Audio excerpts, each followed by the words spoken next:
Welcome to my channel, How to Knot, and in this video here I'll be showing you how to tie a half knot. This knot is the first half of a reef or square knot. It can also be found in the first half of a granny knot. It's used to connect two working ends of a rope or fabric together, and should always be used around an object to make it somewhat secure. Its applications are general purposes, camping, and perhaps farming.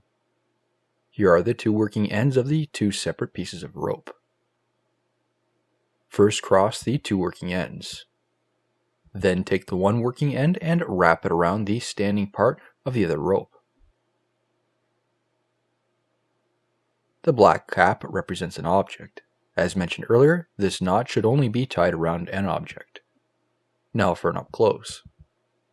This knot can be used in tying your shoes, tying a scarf, macrame, jewelry making, etc. This is a very weak knot and should not be used for anything critical. Much stronger alternatives would be a double fisherman's knot or a Flemish blend. This concludes the rest of my video. I hope you enjoyed it. Please be sure to hit that thumbs up button, and if you'd like to see more knot tying videos, subscribe to my channel. Thank you for watching.